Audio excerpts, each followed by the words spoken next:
Darkness and Liberation. A Story of Recovery by Anna-Vita. There once was a woman who had a hell of a time. Her name doesn't matter, for she exists to one degree or another inside all of us. It will suit our purposes to call her simply the protagonist. The story takes place in the shadow realm, the dark. The dark, artificially lit by an ignis fatuus, as we shall see. The protagonist has been stumbling around in the dark her whole life. She's been trying and failing to make sense of her life. This has been her one frustrated focus. There was never anything else. She's so used to the dark, and to the bizarre play of shadows from the foolish fire illuminating yet another false turn, another dead end, that she doesn't even know it is dark. For, in truth, nothing else ever felt anywhere near as compelling or real. Her bizarre inner landscape was the only world she knew. She had no true friends or companions, or none she could rely on. One after another, they all ended up abandoning her or betraying her, just like her parents did back in the time when the darkness first became real. In reality, in the light of day, her former friends simply were not able to withstand the fierce intensity of a shadow dweller, and so ultimately turned away to find easier friends. She didn't mind. Her focus remained steadfast, with or without friends. But this is a story of liberation. It's not an easy prison break. And spoiler alert, she does make it. But fasten your seatbelt, because it's going to have to get pretty bad before the happy resolution will be able to come. So, the protagonist existed in her own shadow. And her cohabitants in the dark kept her so filled up with things to contemplate and think about, her lack of real friends in the real world didn't bother her. Utopia Rainbow Star Child, Rainbow for short, was her favorite cohabitant. She was so inspirational and validating, so full of light and love and all the beautiful colors of the rainbow. Always the epitome of encouragement. Together, they would soar on the wings of imagination to unheard of heights. The protagonist came up with the most wonderful ideas for what to make of her life because of these beautiful heights, and Rainbow always believed in her, always assured her that yes, she could do the impossible. So, the impossible was what she always tried to do. But strangely, the protagonist suffered from an ongoing condition she called procrastination. She didn't understand it. She was always totally inspired and excited by the current impossible dream she was struggling to make come true. But somehow, she could never quite manage to make herself do any of the millions of things it would take to make it a reality. It was overwhelming. She could barely look at her to-do lists. She had fun composing them. Great fun. She would lose herself completely doing this. And her to-do lists were always quite thorough and extensive, requiring a full ream of paper to adequately capture it all. Writing it all down, researching and reverse engineering with such great enthusiasm and devotion, always telling herself what she most wanted to hear, made it feel real, like it really would happen, like it was happening, like researching it was the same as doing it. She wore herself out with her endless research that went nowhere. But Rainbow was right there, through it all, telling her, yes, it was possible. Not only possible, but inevitable. And yes, it's fine to take a day or 10 off. Whatever she wanted. She'd been working hard and needed it. All work and no play makes her a very boring protagonist, Rainbow would assuage. Just imagine how great it will be when it all comes together. You'll be so proud of yourself. So, you might as well be proud of yourself now. You've got it all figured out. How many of those useless friends ever came up with such a magnificent plan like you have? None of them. They were all very small. But you're magnificent. This helps our protagonist maintain her excitement for the impossible dream. It does check off all the boxes for what she thinks she wants to make of her life. It is win-win in several important ways. And it really does fill a need. Not just for herself and her own life, but potentially for the lives of so many others. So, she does more research. She knows it's going to take a lot of work. It seems terrifying almost to imagine just how much. Now, Rainbow says with her usual cheerfulness and glee, don't be like that. You're good at doing work. Just look at those plans. And the work to come? It's what you're meant to do. You were born for it. But there are so many things I still have to learn. Pshaw! Rainbow dismisses. You've already learned so many new things. What's a few more? Our protagonist knows she's right. The feeling of dismay about the project, however, is not subsiding. But she does manage to start in on a few of the smaller tasks. They are necessary, and they give her the dopamine hit she needs to keep believing. That's usually when the nagging sense of dismay starts coming in through her dreams. The smaller tasks are necessary, but honestly, they're not the real focus.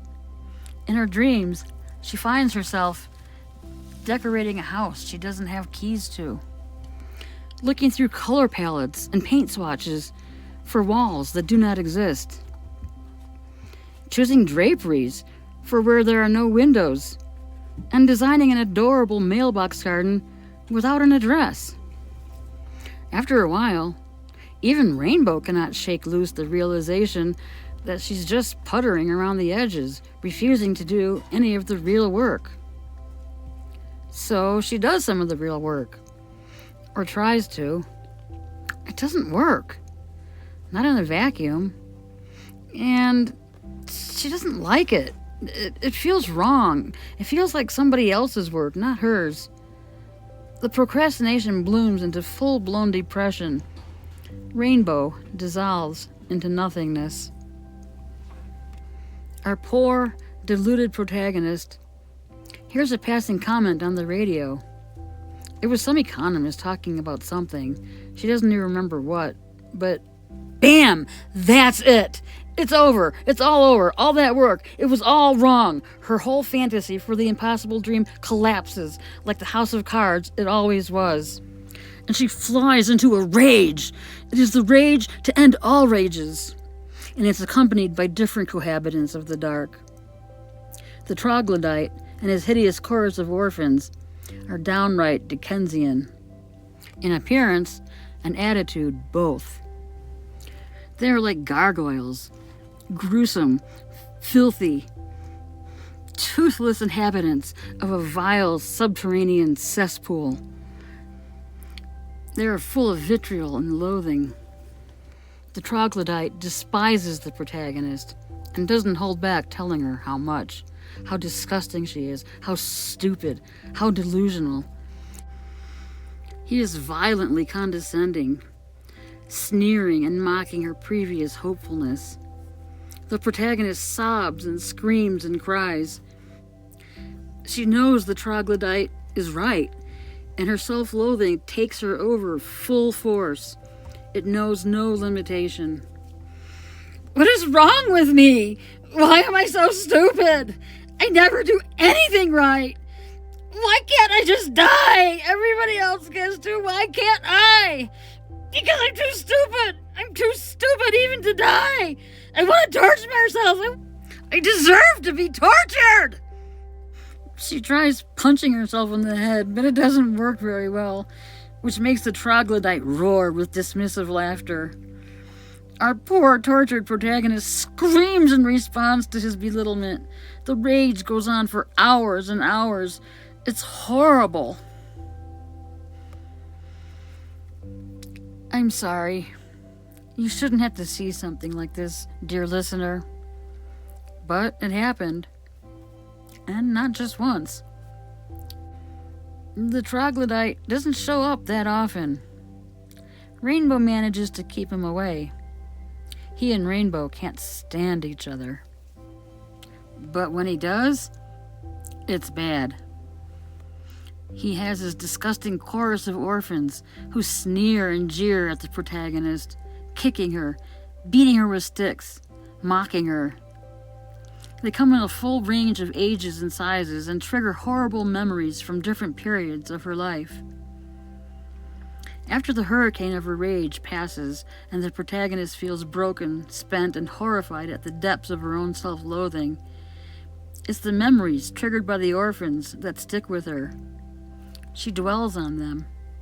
She obsesses over them. She relives every insult, every put-down, every situation where one of her so-called parents, hell, her whole family, told her in no uncertain terms how irrelevant she was, how defective, crazy, ridiculous. She remembered all the dismissive laughter, all the automatic assumptions of her incompetence, stupidity, or pointlessness. She gets completely caught up in these memories. She is just as caught up in her memories as she was in devising plans for her impossible dream. She is as caught up in them as if they were happening right here, right now. Like they were fresh insults, not the unresolved fury and indignation she was forced to keep locked inside her for so many years. And they will remain fresh until you let them go, says Anna-Vita in a very soft, very still, small voice. What? The protagonist's head snaps in a double take. Who was that? Don't pay any attention to her, Rainbow says, sweeping back in dramatically. That's just Anna-Vita. She's so lame. She's one of us, but she's so boring. None of us pay her any mind, and you shouldn't either. Just ignore her. Hey, what do you think? You want to take an exciting flight to the moon? We've never been there. And sure enough, Rainbow manages to seduce our naive protagonist with the beautiful twinkling lights and false hope of her excessively positive pseudo-spirituality. It's yet another promise of a bright new day that we all know will never come. We know it will never come. But hope, especially false hope, springs eternal for our poor broken little protagonist. She's just a child. In so many ways, she's just a child, broken and broken again, over and over, in so many ways, never getting her childhood needs met and therefore unable to proceed to the next level of development. On the surface, she's shrewd, jaded, intelligent, and mistrusting of everyone. So cynical. But underneath, just a helpless, hapless little baby. A bit of dandelion fluff blown hither and thither by the uncaring wind. Now, at this point, dear listener, we could legitimately get away with saying she lived both happily and unhappily ever after. Because, as you certainly realize by now, this is a cycle she keeps repeating. Over and over and over, never getting a clue. She's happy during her delusional periods of false hope, and very unhappy when the painful disillusion inevitably comes. It's not always as violent as it was just now, but it does always come. And it only takes a day, maybe two, for Rainbow to sweep in and get her going with another impossible dream. These impossible dreams, just as much as the self-loathing and the need to keep reliving the past, full of fresh anger and resentment, serve as powerful blockages. They don't serve our protagonist, though. No, they serve Rainbow and the troglodyte, for they keep her their slave. They keep her down, where they're convinced she belongs. For they believe absolutely in the lies her family told her about her value as a person. Why wouldn't they believe it? These are the people who are supposed to be believed. They are the models for every aspect of life.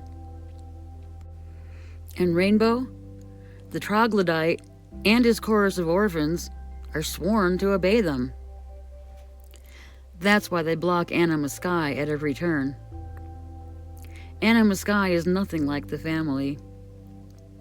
She's the same sort of dangerous black sheep as the protagonist. She must not be allowed to make contact with their charge. She would ruin everything. Doesn't she get it?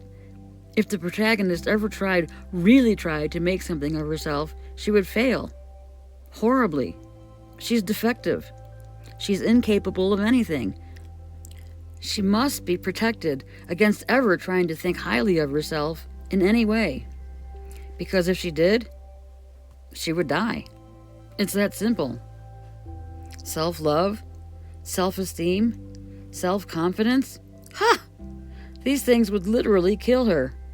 The family knows. We must obey the family. Always. So you see what the protagonist is up against? Every time she tried to venture out into the world, she was met with people who treated her exactly the same as Rainbow and the troglodyte. The levels of danger and adversity got progressively worse over the years. She hated it. She hated each of the horrible situations in succession. But she always imagined herself as standing firm. In reality, she was just taking it. It never occurred to her not to take it. There was never any way to not take it. So she got beaten down farther and farther all the time. People said and did horrible things to her. She couldn't stand them, but never made them stop. She simply took solace and comfort in her current impossible dream. A downward spiral. More and more degraded, humiliated, and put down, and simultaneously better and better at maintaining false hope. Her level of false hope was ridiculous. Anybody else would have recognized a dark night of the soul. Anybody else would have turned to drugs or thoughts of suicide. But she was devoted to her latest impossible dream. She believed Rainbow.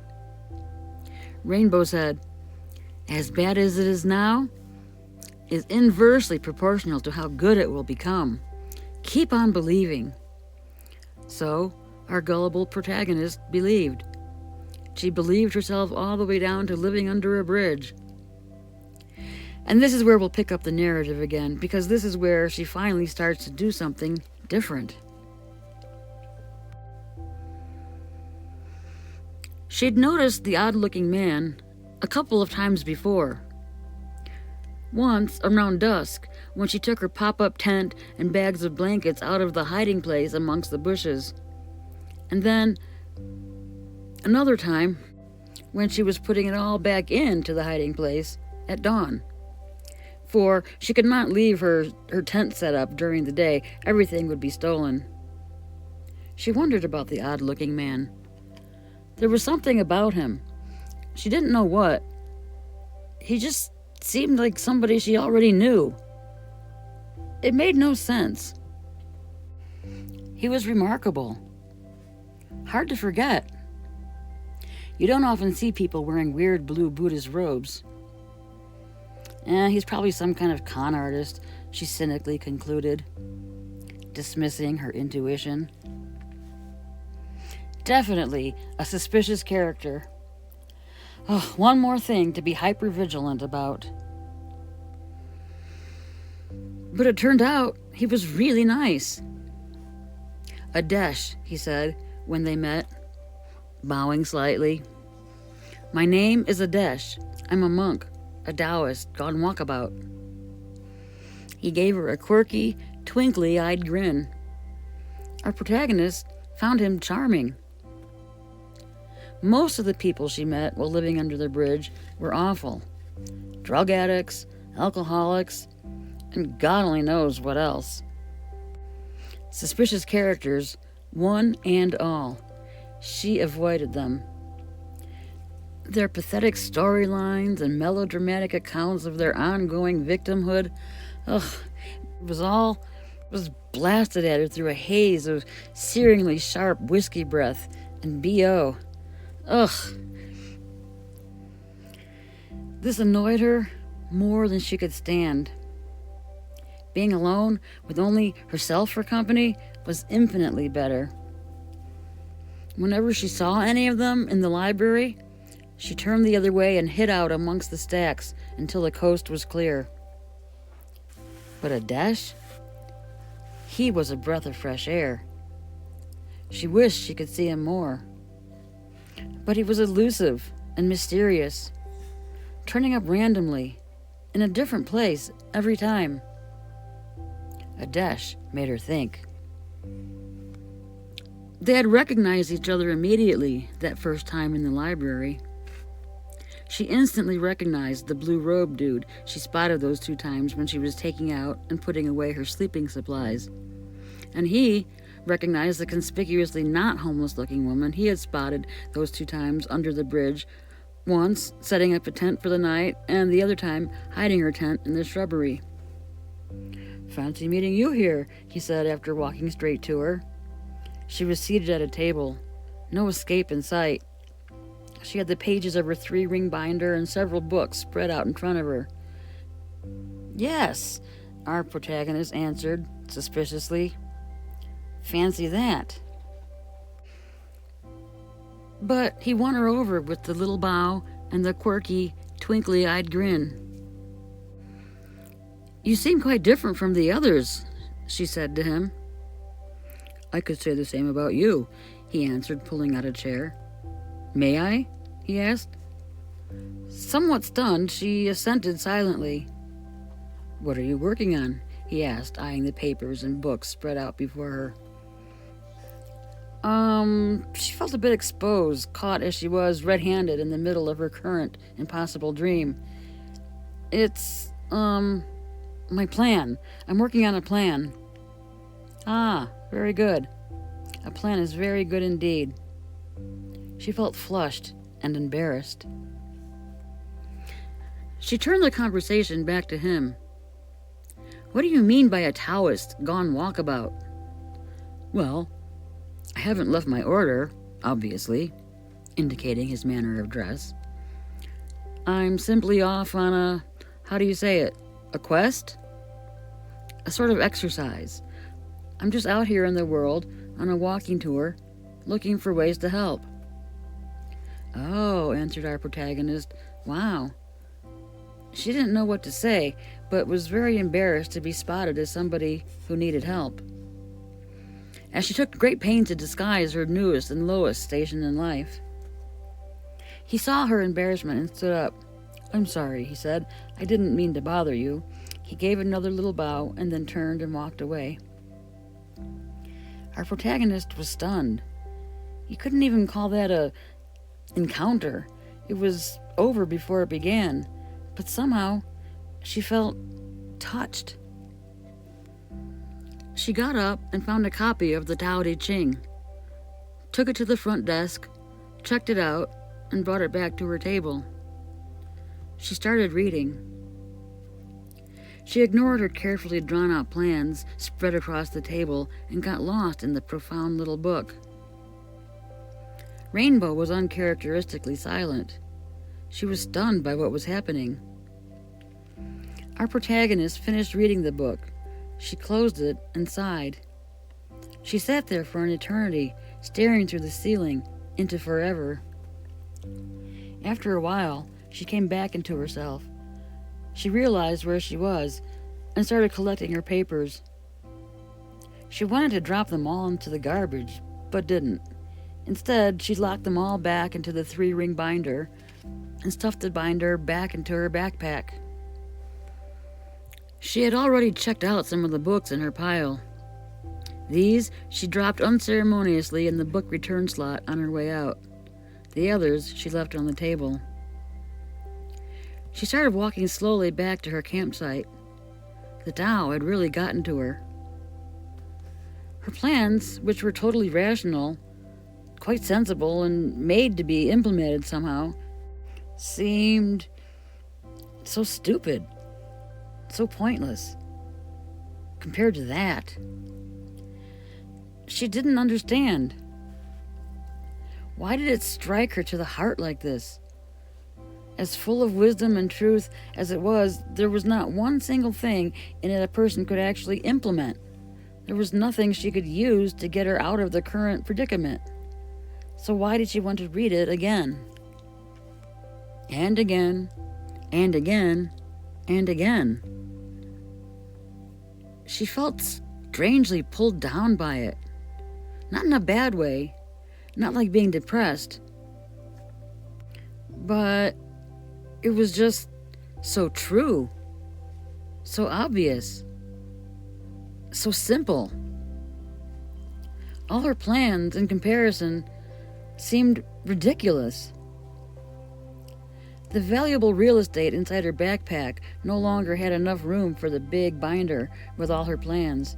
Instead, she carried around 4 copies of the Tao Te Ching, every translation the library had, and every other translation that was available through interlibrary loan had her name on it. She read it 2 or 3 times a day, every day, one translation after another. It was a new experience for her, being steeped in reality, in actual reality. She thought about all the elaborate plans she had made over the years, and about how not one of them ever amounted to anything. She saw how these pie-in-the-sky fantasies could never have amounted to anything. Too much thinking. "You were fooling yourself," said Anna-Vita in such a quiet voice it was barely there. "I was," our protagonist answered instantly, out of her heart. And then all the old feelings of not being good enough followed. Memories of old hurts, insults, and humiliations started coming up, one after another. She did not fly into a rage. She just sat there, feeling her feelings. She sat there, tears streaming down her face, feeling those old feelings. There was no opening for Rainbow to come sweeping in and distract her from her feelings. The part of her that craved delusion, false hope, and impossible dreams no longer existed. Could not exist. Not after reading that profound little book. Truth is truth after all.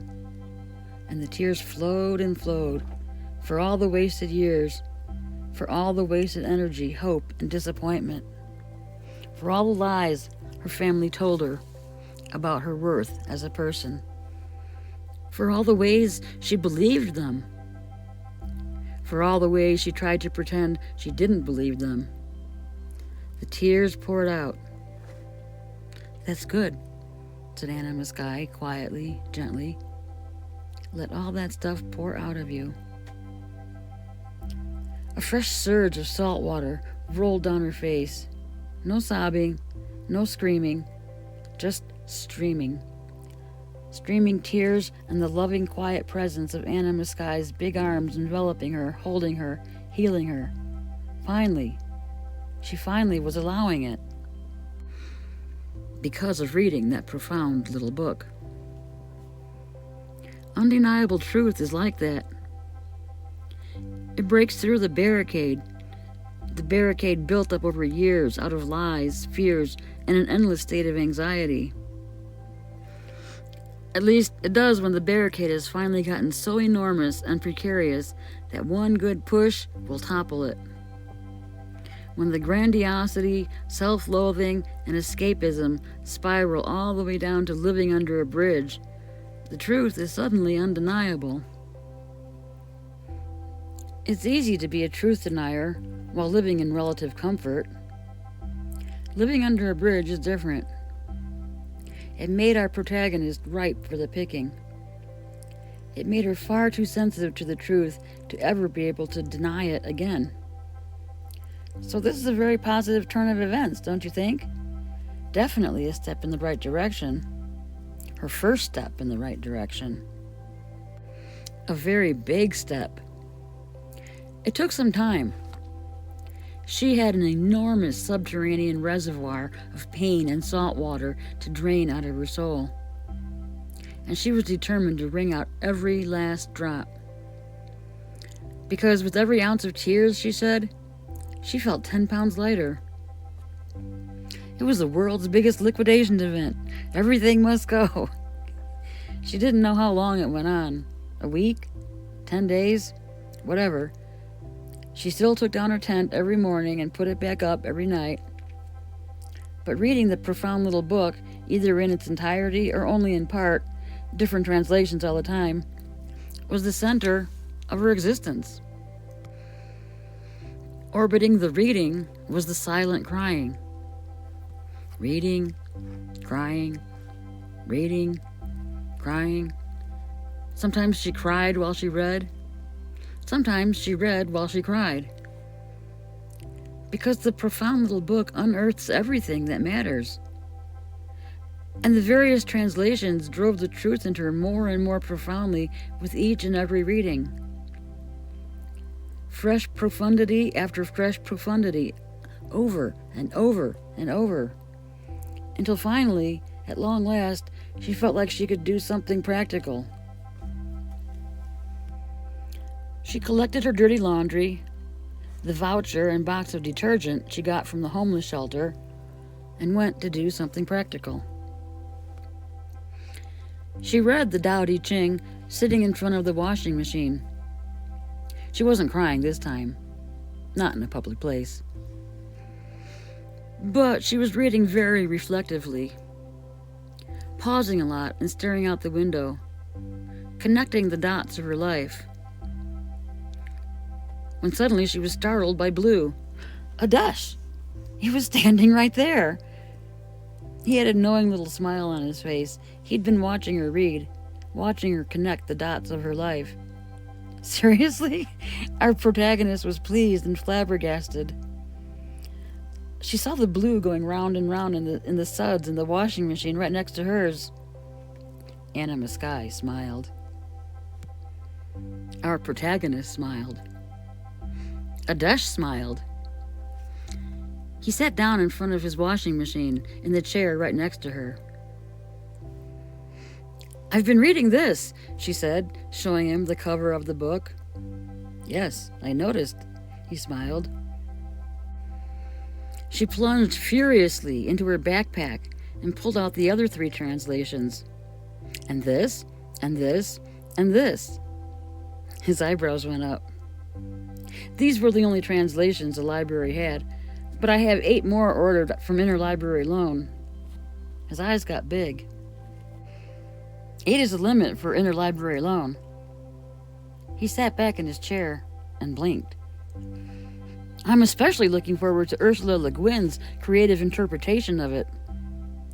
But I'm reading these 4 pretty much nonstop. At least twice a day, sometimes 3. Sometimes 2 or 3 at a time. She stopped talking, realizing she'd been chattering.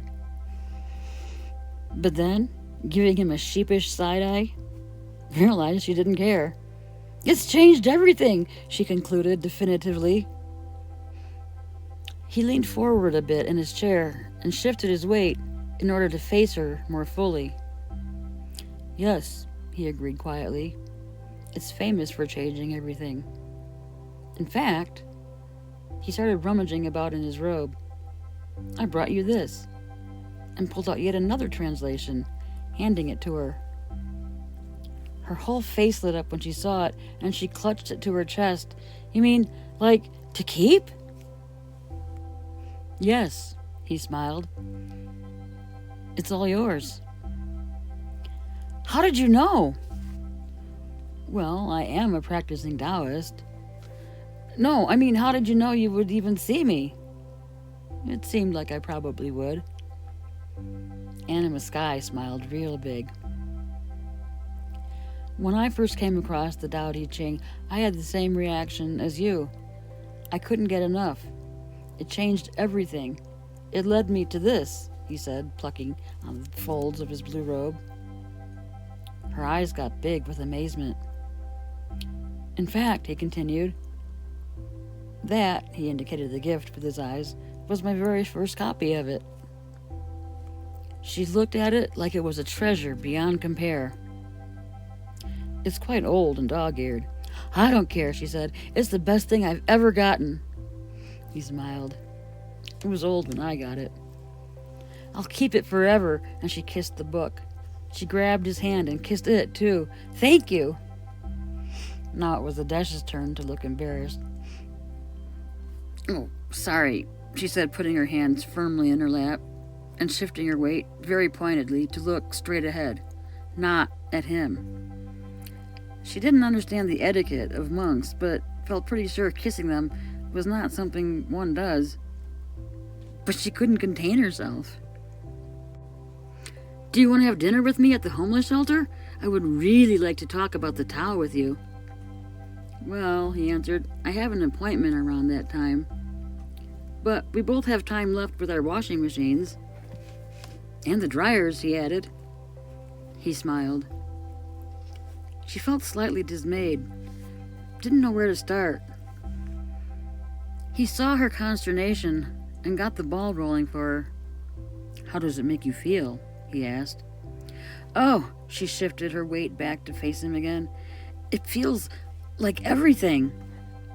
It feels like the whole universe condensed down into this tiny little thing, she said, flapping the book irreverently in the air. It's like a little electron containing multiple galaxies. It's like all the answers to my whole life, even though I never knew any of the questions. And I still don't know the questions, but I'm starting to get an inkling. It's like describing everything about me, everything I always knew, but always dismissed as irrelevant. I guess because the whole world has told me my whole life that I am irrelevant. But this is proof that I'm not irrelevant. It's right here, in black and white, 2,500 years old, and it's all about me. She took a deep but shaky inhalation. How do I know this is true? He responded. By looking into myself. Yes, exactly, she was practically yelling. It gives itself up continuously. That's why it endures. I've been giving myself up continuously, but not in the right way. I want to know how to give myself up entirely to the way. I mean, like how in a practical way. His machine started its final spin, interrupting the flow of the conversation for a moment. We don't have a lot of time, she said, apprehensively eyeing his machine. We have plenty of time, he assured her. But she felt despair creeping up. There's so much I need to know. Winter's coming, and I'm living in a tent. His sad but understanding smile calmed her right down. My abbey is hosting an event in about a month. It's a 3-month retreat designed exactly for that. Embracing the way. That's what it's called. Her eyes got real big. She felt ecstatic, and then immediately dismayed. I don't have any money. I don't... He halted her speech. One slight gesture of his hand, and he muted her. Don't worry about that. We'll go together. By train. Her eyes started filling with tears. You just keep doing what you're doing in the meantime. Her tears started dripping down into her lap. Drip. Drip. He smiled compassionately. Drip. Drip. His machine spun to an end. Oh, she exclaimed. Here! She jumped up and got a cart, dumped his blue contents into it and took it to a dryer and threw it all in. Wait, she indicated with her hand. She took her voucher to the attendant and paid for his dryer. He smiled and bowed his head slightly in acceptance. I have nothing, literally, she said, but I have this laundry voucher. He chuckled in appreciation. Where is it? She asked. Your abbey. The Pacific Northwest, outside of Seattle. Oh, wow, she sighed, her soul alight. Anna-Vita smiled quite broadly. I've heard it's beautiful there. You heard right. Rainforest. Yep.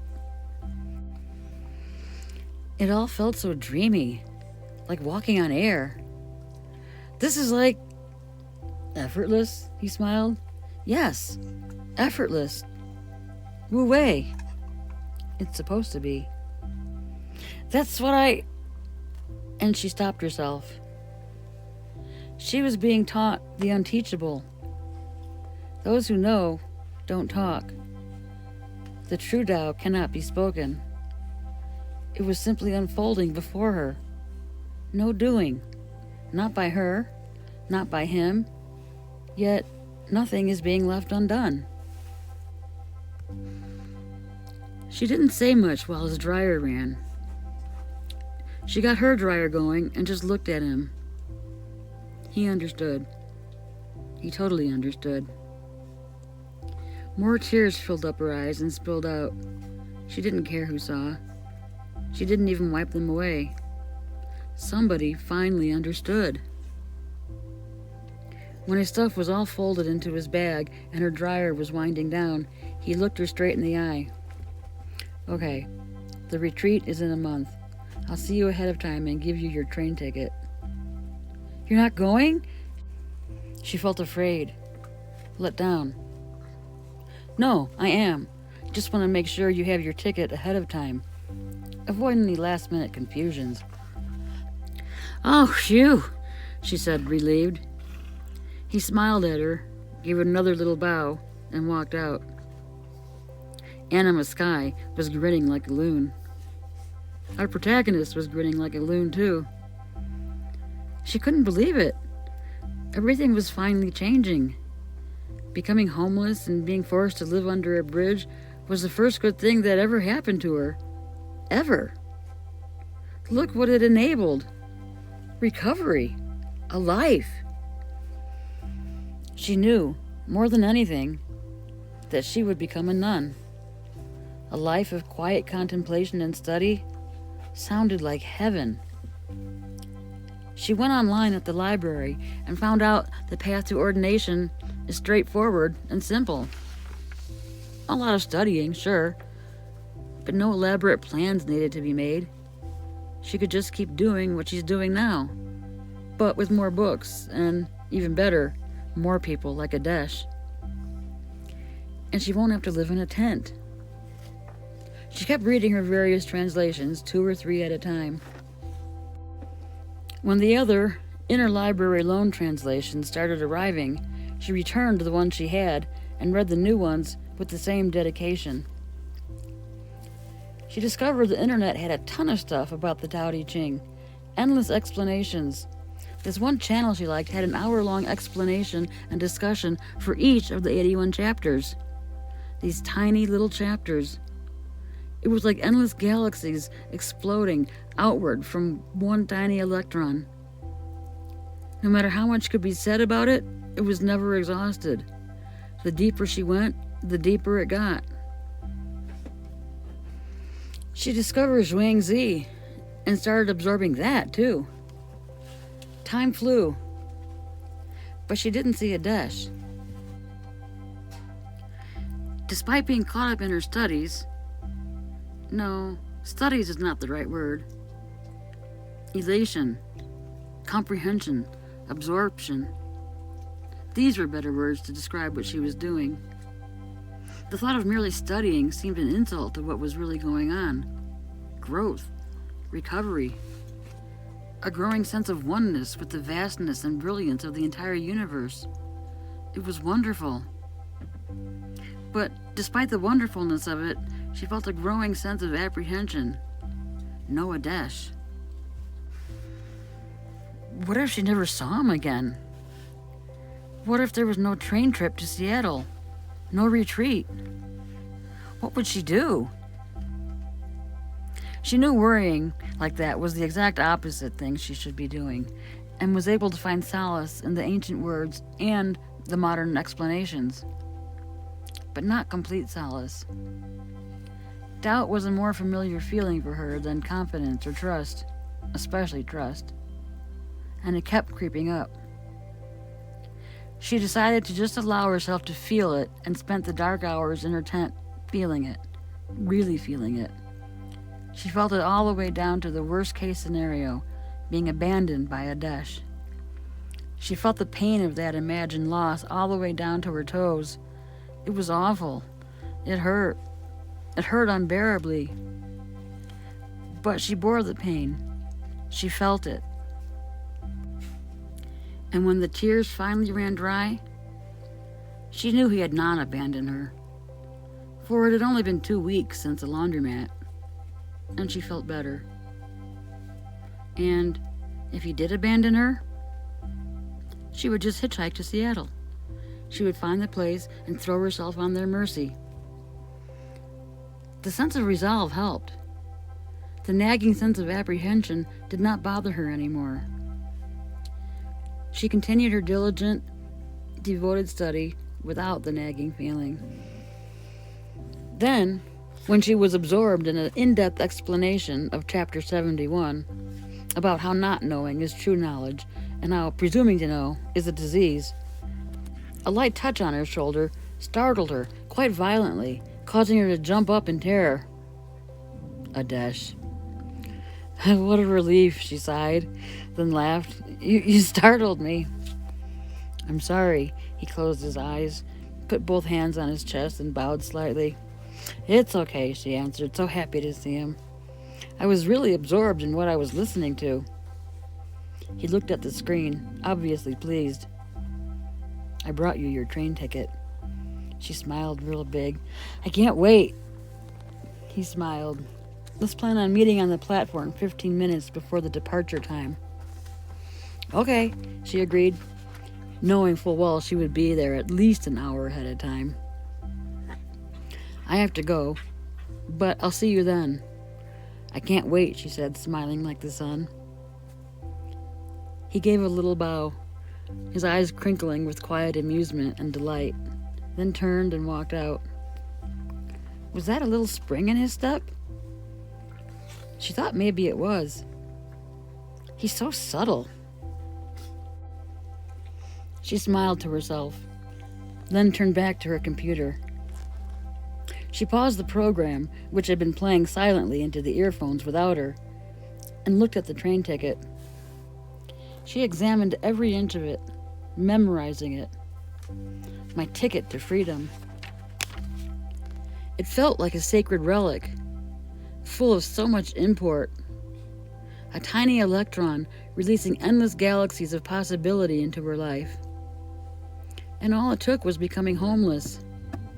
All it took was honesty. Well, that's it. That's the end. Or should I say, the beginning? Because endings are always the point of new beginnings, aren't they? I hope you liked this story. Please like and subscribe for more. Until next time, mwah. Love always, Anna-Vita.